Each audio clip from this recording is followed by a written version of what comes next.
ဖြစ်တယ်တဲ့ရာကိုကျွန်တော်တို့ဆင်ခြင်တယ်တယောက်ကဆရာတယောက်ကသူကျန်းစာကြောင်းတော်ဖို့ SBC အိန္ဒိယဘင်္ဂလားမှာကျန်းစာကြောင်းတော်ဖို့သူကအစာပြုတ်နေတာအစာပြုတ်တော့တိုးရင်နဲ့သူယုံကြည်ခြင်းနဲ့ရှောက်လန်းပြီးမှသူတိုးရင်နဲ့ကာလကတ္တရောက်သွားတယ်ကာလကတ္တရောက်သွားတဲ့ခါကျတော့သူကလည်းဒီပစ္စည်းတွေကတယောက်မှားသွားတယ်ခန္ဓာပေါ်မှာဘာမှမကြံတော့ဘူးဘာမှမကြံတော့တဲ့အချိန်မှာသူကလည်းဘာမှလုပ်လို့မရဘူးအခုဒီတော့မယ်ဆိုရင်လေအင်္ဂလိပ်တော့မပေါက်သေးတဲ့ခါကျတော့နားလေတိုင်းမဲ့ပြောလို့မရသေးဘူးအဲ့ဒီချိန်လေးမှာသူကဘာလို့လဲဆိုတော့ဟာလေလုယာဆိုပြီးမှအာရပါရကြွေးကြော်လိုက်တယ်မတတ်နိုင်တဲ့ဆိုမှသူကဟာလေလုယာဆိုပြီးမှကြွေးကြော်လိုက်တာနဲ့ဟိုတုံးနားလေးကနေပြီးမှပဲ့တဲ့တယောနေပြီးမှဟာလေလုယာဆိုပြီးမှပြန်လဲပြီးမှတယောအော်လာတယ်တဲ့အော်လာတော့အဲ့ဒီလူကတဖြည်းဖြည်းနဲ့ကရင်နဲ့သူနာရောက်လာတယ်သူနာရောက်လာတဲ့ခါကျတော့ဘာဖြစ်ဟာလီယန်လားဆိုပြီးမိလိုက်တာနဲ့ဟုတ်ပါတယ်ဆိုပြီးမှပြောရင်နဲ့သူဘင်္ဂလားသူ့အဖို့ပိုက်ဆံမရှိတော့တဲ့အရာလေးတွေပြောပြပြီးမှအဲ့ဒီအရာလေးကိုကိုယ်ဒီတော်တာဖြစ်တယ်အာမင်ကျွန်တော်ဟာလေလုယာအော်ဒါကကျွန်တော်အချီးနှီးမဟုတ်ရဘူးအာမင်အချီးနှီးမဟုတ်ပါဘူးဘုရားရှင်ကျွန်တော်တာကိုဘုရားရှင်နားနေရတာဖြစ်ပါတယ်အာမင်ဆိုတော့ဟာလေလုယာဆိုတဲ့ကျွန်တော်ပြောလိုက်တာနဲ့ပရိသတ်နေပြီးမှဟာလေလုယာလို့ပဲအော်ရအောင်ဘာဖြစ်လို့လဲဆိုတော့အိန္ဒိယတွေကကျွန်တော်တို့ပြောလိုက်တာနဲ့ကျွန်တော်ဟာလေလုယာပြောတယ်နဲ့သူတို့ဟာလေလုယာပြောတယ်ကျွန်တော်အာမင်ပြောလိုက်တယ်နဲ့သူတို့လည်းအာမင်လို့ပြောတယ်ကျွန်တော်ဟာလေလုယာအာမင်ဆိုပြီးမှသူတို့မထူးကြဘူးဟာလေလုယာဆိုရင်သူတို့ဟာလေလုယာပဲပြောကြတာဖြစ်တယ်ပြည့်တဲ့တာလို့ဘာလို့လဲသူတို့ပြောကြတာဖြစ်တယ်ဆိုတော့အခုချိန်မှာကျွန်တော်ဟာလေလုယာအော်ဒါနဲ့ပရိသတ်နေပြီးမှဟာလေလုယာလို့ပဲသုံးချင်တော့ကတိတိကြွေးကြော်ကြောင်းတင်းနေတော့ဟာလေလုယာဟာလေလုယာဟာလေလုယာအာမင်အာမင်အာမင်ယေရှုရဲ့ဘုန်းတော်ဖျက်စံကောင်းချီးပေးပါစေ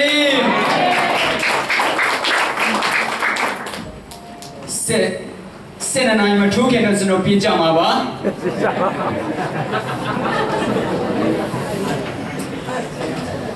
ဒီမှာဤကဲတော့အချိန်ကောင်းခါအောင်ပြန်ဆင်ပေးတဲ့ဘုရားသခင်ကိုကျေးဇူးတင်တယ်လို့ဒီပေါ်ပီပေါ်မှာနေရာယူပြီးနှုတ်ကပတ်တော်ဝိငါခွင့်ပြန်ဆင်ပေးတဲ့ဆရာတော်ပါကိုလည်းထိုးကျေးဇူးတင်တဲ့အကြောင်းပြောချင်ပါတယ်ဒီမှာရောက်ရှိတာကျွန်တော်တယောက်စီတိုင်းကိုလည်းထိုးကျေးဇူးတင်တဲ့အကြောင်းကျွန်တော်ပြောချင်ပါတယ်ဒီနေ့ကျွန်တော်ဝိငါရမယ်အတူတကူခွန်အားယူရမယ်ကျမ်းပိုက်ကတော့ရှင်မာကုခရစ်ဝင်ခန်းချစ်30ခန်းငယ်50နဲ့တိကရင်ပြမ50နဲ့နေချဖြစ်ပါတယ်တွေ့ရဆိုတော့သူတို့ဖတ်ကြရအောင်စာမျက်နှာ64ဓမ္မသစ်ကျမ်း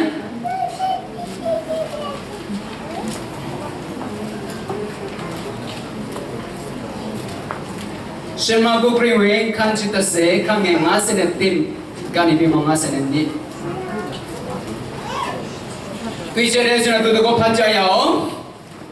ယေရှုကလည်းတင်၌အဘေတို့ပြုစီလိုတည်းဟုမိတော်မူလျင်အရှင်ဖျားအကျွန်ုပ်မျက်စိမြင်စီခြင်းမှာပြုတော်မူပါဟုလူကန်းလျှောက်နေတော့ယေရှုကသွားတော့တင်၏ယုံကြည်ခြင်းသည်တင့်ကိုပြေမပြီဟုမိတော်မူ၏ထိုခဏချင်းတွင်ထိုသူသည်မျက်စိမြင်၍နောက်တော်လိုက်၏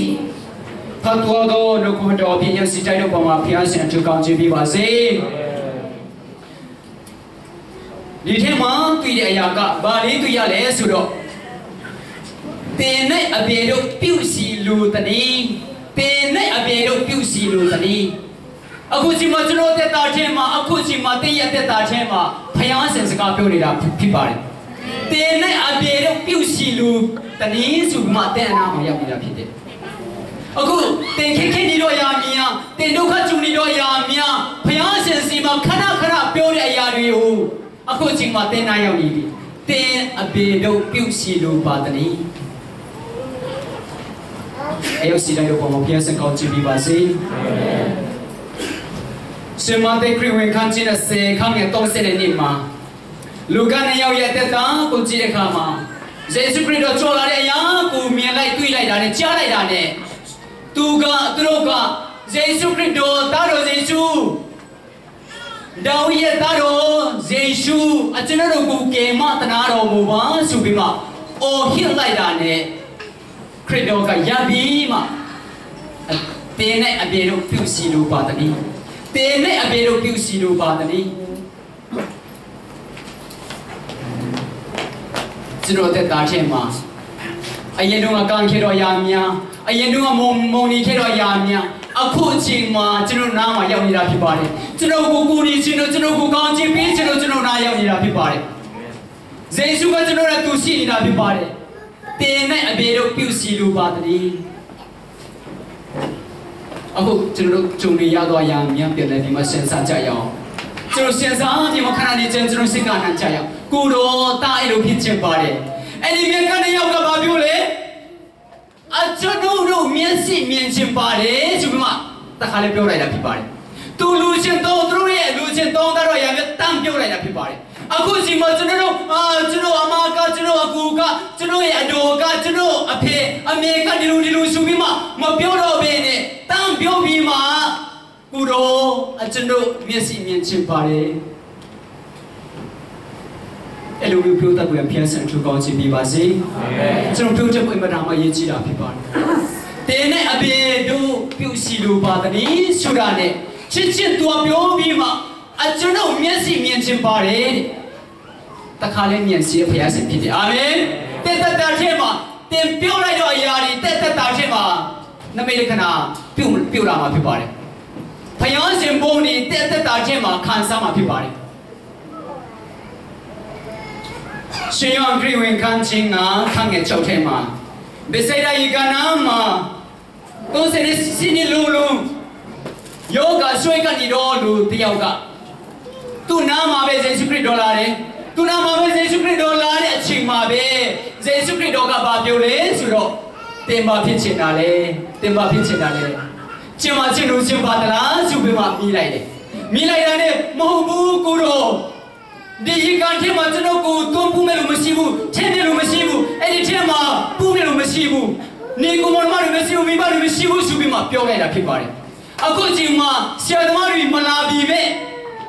အင်္ဂုမရောက်နိုင်ပြီပဲအင်္ဂလိပ်နိုင်ပြီပဲတင်နာမှာတန်ရှင်းတော်ဝင်နေလို့ရှိနေပါတယ်ရှိနေတာဖြစ်ပါတယ်အာမင်ခါရစ်တော်တင်နာမှာရှိနေတာဖြစ်ပါတယ်တဲ့မိဘတွေမရှိပြီမဲ့တဲ့ဒီကိုမောင်မတွေမရှိပြီမဲ့တဲ့အနာမှာတန်ရှင်းတော်ဝင်နေတော့ခါရစ်တော်ရှိနေတာဖြစ်ပါတယ်ပြောလိုက်ပါပြောလိုက်ပါကိုတော်ဒီလိုမျိုးဖြစ်ချင်ပါတယ်ကိုတော်ဒီလိုမျိုးဖြစ်ချင်ပါတယ်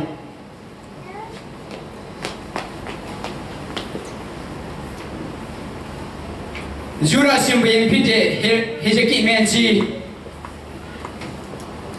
ဓမ္မစာတွင်စတုထဆောင်ခန်းကြီး20ခန်းငယ်ကိုထဲမှာတွေ့ရတယ်ယူရာရှင်ဘုရင်ဖြစ်တဲ့ဟေဇကိမင်းကြီးရဲ့တက်တာကိုကြည့်တဲ့အခါမှာသူလည်းကျမချင်းတဲ့သူကြောင့်အေလီယာဆီယနီအေလီယာကိုပြောပြီးမှအေလီယာကဘာပြောလဲဆိုတော့တင်အားပြီးတော်မူတော့လေခဏတက်တီဟူမူက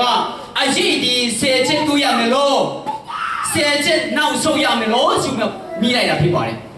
အခုချိန်မှာကျွန်တော်တက်တာတွေဆယ်ချက်တူရမယ်လားဆယ်ချက်နောက်ဆုံးရမယ်လားအဲ့ဒီအရာအလုံးစုံတော့ကိုတတ်နိုင်တဲ့ဘုရားရှင်ဖြစ်တယ်အာမင်တတ်နိုင်တဲ့ဘုရားရှင်ဖြစ်တယ်တရားတက်တာတစ်ခုလုံးကိုတတ်နိုင်တဲ့ဘုရားရှင်သားတွေဖြစ်ပါတယ်ဘယ်သူမှမတတ်ဆုံးနိုင်ပါဘူးဘုရားရှင်သားတတ်ဆုံးနိုင်တဲ့ဘုရားဖြစ်တယ်စီတူရထက်နောက်ဆိုတာပူကောင်းပါတယ်ဆယ်ချက်နောက်ဆုံးခိုင်းလိုက်ပါဆိုပြီးမှပြောလိုက်တာနဲ့အေလီယာကရှုသုံးပြီးမှဆယ်ချက်နောက်ဆုံးသွားတာဖြစ်ပါတယ်စကြဝဠာတစ်ခုလုံးကိုပိုက်တာအုပ်စုတဲ့ဘုရားရှင်ဖြစ်တယ်အာမင်တဲ့ရဲ့ပြဿနာလေးလောက်ကတော့ဘာမှပြဿနာမရှိပါဘူးတော်ကတော့ဘာမှမရှိပါဘူးဆယ်ချက်တော့နောက်ဆုံးလို့ရတဲ့အရာကတဲ့သက်တာတော်ဘာမှမပြောပါတော့တဲ့အရာတွေဖြစ်ပါတယ်ဟာလေလုယာ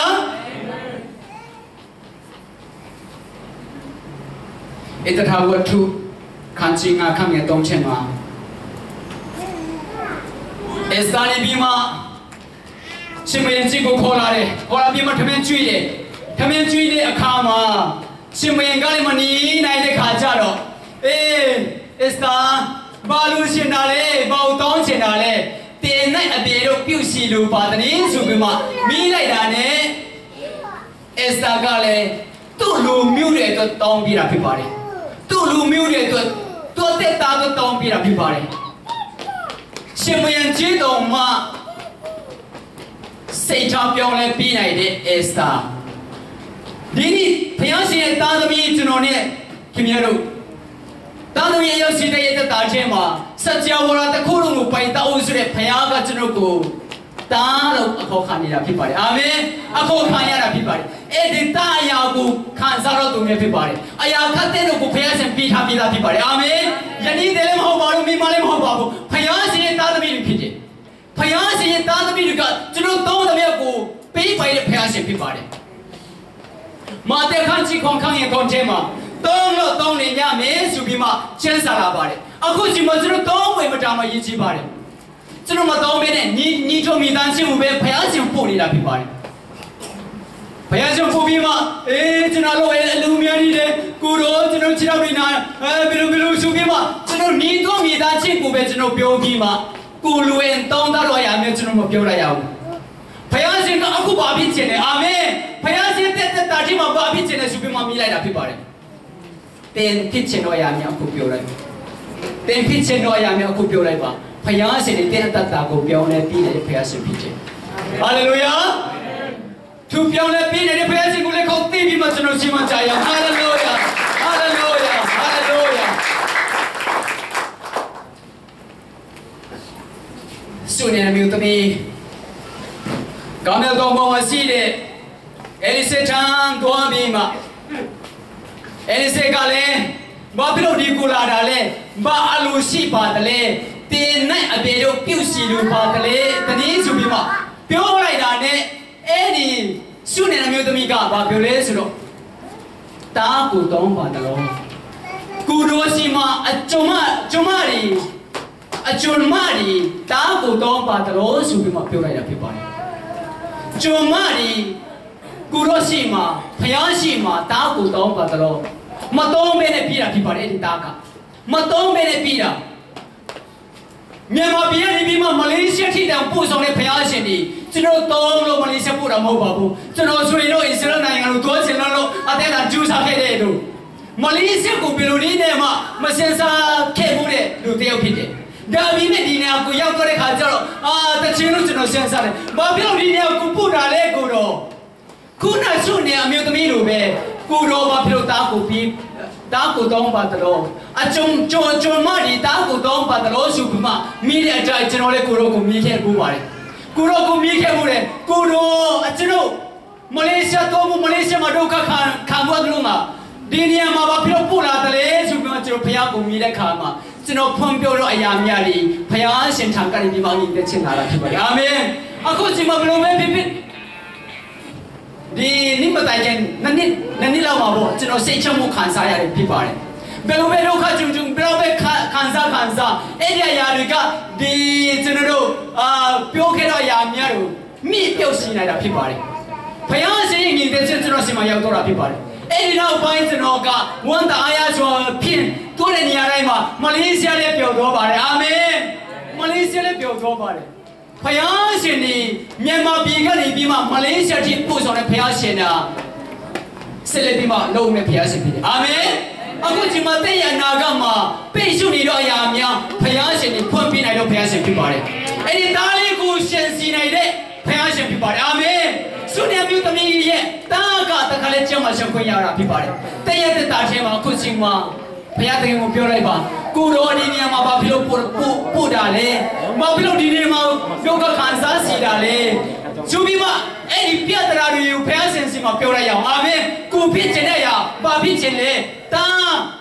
ဆုနေမျိုးသမီးကသူ့တာကဆုံးသွားတဲ့အရာကိုအေလိဆေစီမှာပြောလိုက်တာဖြစ်ပါတယ်အဲ့ဒီအေလိဆေကနေပြီးမှတခါလဲကျမ်းမှာရှောက်ခွင့်ပြတာဖြစ်ပါတယ်အခုချိန်မှာတည့်ရတဲ့တာထဲမှာလူအပ်နေတော့အရာများဘုရားရှင်ပြည့်စည်ပြီးမှာဖြစ်ပါတယ်အာမင်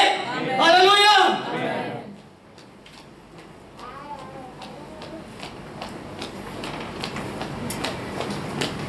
အေလိစာနဲ့အေလိယာနဲ့အေလိစာသူတို့မြောက်သားတွေးပြီးမှလာနေတဲ့ချိန်မှာယောရမီလည်းကိုတော်ပါပြီအဲ့ဒီချိန်ကျတော့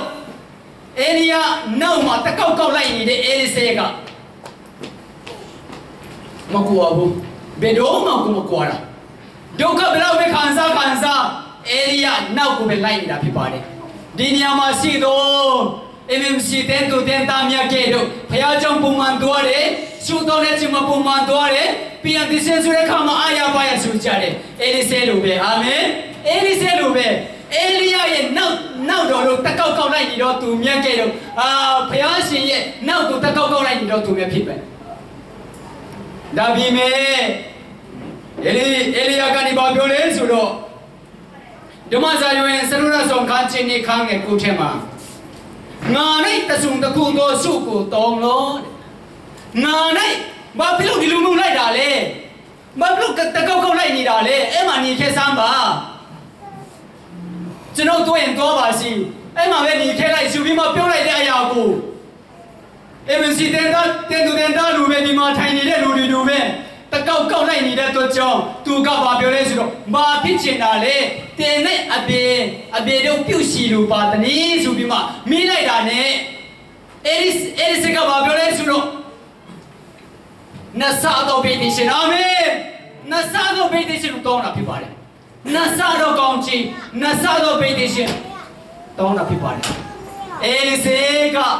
အဲ့ဒီနတ်စာတော်ကောင်းချီနဲ့သူပြန်လာတာဖြစ်ပါတယ်တင်ရတဲ့တာချင်းမှာအခုတင်လိုက်နေတော့သူဖျားရှင်ဖြစ်ပါတယ်တင်လိုက်နေတော့သူကဖျားရှင်ဖြစ်ပါတယ်ဖျားရှင်ကိုပြောလိုက်ပါအခုချိန်မှာတင်ရတဲ့တာချင်းမှာတောင်းနေတော့အရာဖြစ်ပါတယ်တင်နဲ့အပြေတို့ပြုတ်စီလို့ပါတနည်းဆိုပြီးမှတင်ကုန်မြင်နေတာဖြစ်ပါတယ်ကိုရောနတ်စာတော်ကောင်းချီအာမင်အရင်တော့တစားပဲရှိပါသေးတယ်အခုချိန်မှာနတ်စာတော်ကောင်းချီကျွန်တော်တို့ပြောကြရအောင်ကိုရောနတ်စာတော်ကောင်းချီပြီးပါအရင်တော့ခံစားရတဲ့အခုနတ်စာတော်ကောင်းချီပြီးပါဆိုပြီးမှဆိုတော့ကြရအောင်ဖျားရှင်ပြီးပိုက်တော့ရှင်ဖြစ်ပါတယ်အာမင်အေလိယကအေလိဆက်ကိုပြီးနိုင်တဲ့ကဲတော့ဖျားရှင်ကျွန်တော်ကိုပြီးနိုင်တော့ဖျားရှင်ဖြစ်ပါတယ်အာမင်ဟာလေလုယာအာမင်တကယ်ယူပါသလားဆိုပြီးမှပြရလို့ပြောကြရအောင်တကယ်တော့မလားတကယ်ယူကြည်သလားဟာလေလုယာဟာလေလုယာယူကြည်ပြီးမှတောင်းလျှောက်ကြရအောင်နတ်စာတော်ကောင်းချီးဖြစ်တယ်နတ်စာတော်ကောင်းချီးခံစားနေပြီးမှဒီနေရာမှာမသက်ရနေတာဖြစ်ပါတယ်အာမင်ခံစားနတ်စာတော်ကောင်းချီးခံစားတော့သူမြတ်ဒီနေရာမှာထိုင်နေတာဖြစ်ပါတယ်အာမင်ဟာလေလုယာနတ်စာတော်ကောင်းချီးယူကြရအောင်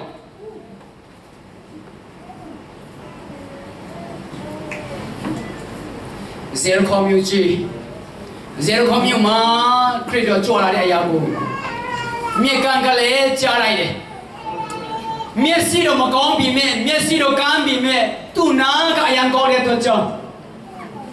နားကကောင်းတဲ့အတွက်ကြောင့်ဘာကိုကြားလဲဆိုတော့ခရစ်တော်လာတဲ့အရာခရစ်တော်ကြွလာတဲ့အရာကိုသူကကြားလိုက်တယ်ကြားလိုက်တာနဲ့သူကလည်းတခါလေအော်တယ်ဒါဝိဒ်သားတော်ယေရှုအကျွန်ုပ်ကိုကယ်မသနာတော်မူပါဆိုပြီးမှအော်လိုက်တာဖြစ်တယ်အကျွန်ုပ်ကိုကယ်မသနာတော်မူပါဆိုပြီးမှပြောလိုက်တာနဲ့ပြည်သူကလည်းကျွန်တော်ထင်တယ်ပြည်သူကလည်းသူကလက်မြန်ကိုမြန်တဲ့ခါကျတော့တခါလေသူကလမ်းပြီးမှထိုင်တဲ့ဥစ္စာကိုလမ်းပြီးမှပဲသူ့လုံးပြီးမှဒီလိုမျိုးထားမယ်လို့ကျွန်တော်ယုံကြည်တယ်ဘာဖြစ်လို့လဲဆိုတော့လူအများကြီးရှိနေတဲ့ခါကျတော့သူလည်းအော်နေတာဟုတ်တိတ်ဆန်းလူတွေကလည်းတိတ်ဆန်းပြောလိုက်တယ်တပည့်တော်တွေကလည်းတိတ်ဆန်းဆိုပြီးမှပြောလိုက်ပါပဲလူတွေကတော့တိတ်ဆန်းဆိုပြီးမှပြောလိုက်တာဖြစ်ပါတယ်အခုတင်အော်နီတော့အရာကအခုကျွန်တော်နဲ့သူပါရှိနေတော့ဘုရားရှင်ဖြစ်တယ်အာမင်ကျွန်တော်တို့ဆက်ပြီးမှအော်ကြရအောင်သူကဘာဘယ်လိုလုပ်လဲဆိုတော့ဆက်ပြီးမှအော်လိုက်တယ်ဒါဝိဒ်ရဲ့သားတော်ယေရှုကယ်မသနာတော်မူပါဆိုပြီးမှပြောလိုက်တာဖြစ်ပါတယ်တိတ်ဆန်းဆိုပြီးမှပြောလိုက်တာဖြစ်ပါတယ်မသိနိုင်တော့သူကြီးဘုရားရှင်ကောင်းချီးပေးတာဖြစ်တယ်အာမင်မသိနိုင်တော့သူမြတ်ဘုရားရှင်ကောင်းချီးပေးတာဖြစ်ပါတယ်တခါလဲသိတဲ့လူတွေဘုရားရှင်ကောင်းချီးမပေးဘူးနော်ပြောကြရအောင်တခါလဲသိတော့သူတွေဘုရားရှင်ကောင်းချီးမပေးဘူးလို့တို့တကယ်စင်တွေပြောကြရအောင်တကယ်စင်တွေပြောကြရအောင်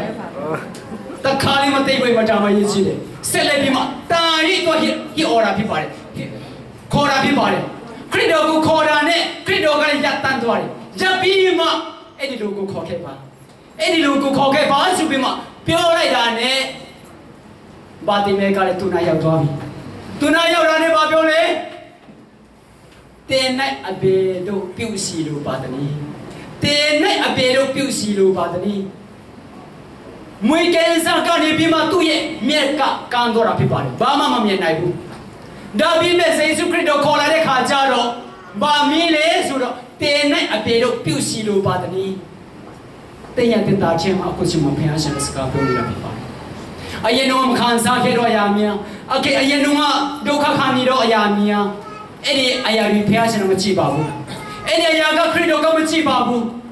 အခုချိန်မှာတင်ပါပြောခြင်းနဲ့ဘာဖြစ်ခြင်းနဲ့အနာဂတ်မှာဘာဖြစ်ခြင်းနဲ့အဲ့ဒီအရာကိုပဲသူကြားခြင်းတာဖြစ်တယ်အာမင်အခုတင်ဖြစ်တဲ့အရာလေးကိုပဲပြောပြပါဖျားရှင်ရဲ့အရာခတ်တဲ့ကိုတို့ကိုတတ်ဆုံးတဲ့ဖျားရှင်ဖြစ်တယ်